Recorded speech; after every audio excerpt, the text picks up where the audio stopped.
मुखौटा आत्मा, रहस्य और सत्य की कहानी। राजस्थान के रेगिस्तानी इलाके में, जहां रेत का हर कण इतिहास की गूंज सुनाता है, वहीं पंडित धर्मवीर शर्मा नाम के एक प्रसिद्ध पुरातत्वविद अपनी नई खोज के मिशन पर निकले थे। धर्मवीर इतिहास को केवल पत्थरों में नहीं, बल्कि लोगों की स्मृतियों में तलाशते थे।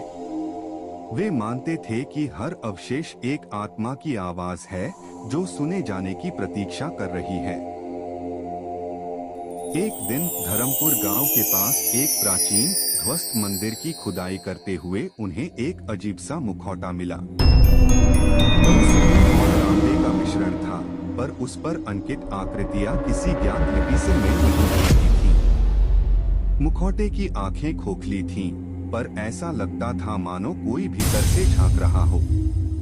उसके किनारे पर एक शिलालेख था, जो इस मुखौटे को पहनेगा वह अपने भीतर के असली चेहरे से मिलेगा।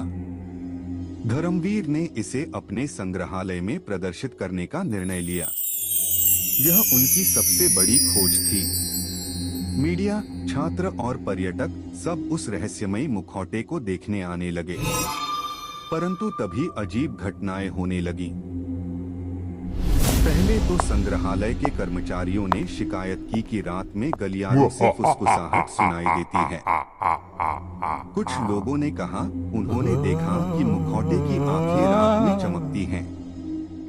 एक दिन एक आगंतुक अचानक बेहोश होकर गिर पड़ा।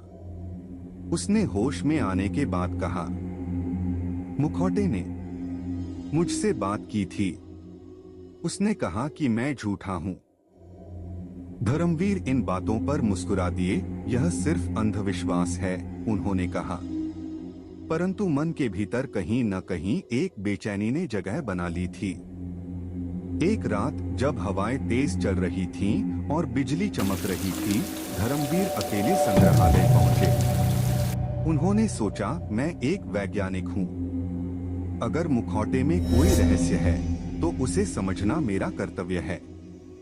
धीरे धीरे उन्होंने मुखौटा उठाया। वह गर्म था, मानो किसी ने अभी अभी उसे छुआ हो। उन्होंने उसे अपने चेहरे पर लगाया। जैसे ही मुखौटा उनके चेहरे से जुड़ा, कमरे में अंधेरा छा गया। एक नीली ज्योति चारों ओर फैल गई। धर्मवीर को लगा कि उनका शरीर भारी हो गया और मन के भीतर एक और आवाज गूंज रही है, धर्मवीर, तुमने कितनों को धोखा दिया है। उन्होंने चीखकर कहा, नहीं, मैं तो समाज की सेवा करता हूं। पर मुखौटा हंसा। धर्मवीर के सामने दृश्य बदलने लगे। उन्होंने खुद को मंदिरों के टूटे स्तंभों के बीच देखा। मजदूरों की थकी आंखें, बच्चों के रोते चेहरे और उनकी अपनी स्वार्थी महत्वाकांक्षाएं। मुखौटे की शक्ति बढ़ती गई। धर्मवीर ने महसूस किया कि कोई अदृश्य आत्मा उनके शरीर को अपने कब्जे में ले रही है। वे अपने आप को खो रहे थे। अचानक उन्होंने देखा, उनके सामने उनका दूसरा रूप खड़ा था। वही चेहरा, वही आंखें, पर एक भयानक मुस्कान के साथ। वह बोला, मैं वो धर्मवीर हूं जिसे तुमने दबा दिया था। लोभ, अभिमान और पाखंड का रूप। अब मेरी बारी है जीने की। धर्मवीर ने प्रतिकार किया, मैं इंसान हूं, मैंने गलतियां की, पर मैंने उन्हें सुधारने की कोशिश भी की। धर्मवीर ने खुद से लड़ने की कोशिश की, पर मुखौटे की शक्ति उन्हें अंदर खींच रही थी। कमरे में पवनचक्र घूमने लगे, दीवारें हिलने लगीं। धर्मवीर जमीन पर गिर पड़े और सब शांत हो गया। अगले दिन संग्रहालय के गार्ड ने दरवाजा खोला तो सामने धर्मवीर खड़ा पड़ा था। चेहरे पर वही रहस्यमयी मुखौटा था। हाथ में एक नोट था। सच का मुखौटा पहनने की कीमत चुकानी पड़ती है। अगर समाज सच्चाई देख ले तो शायद वो भी बदल जाए। धर्मवीर की मृत्यु के बाद उनके नाम पर एक विद्यालय खोला गया, सत्य निकेतन।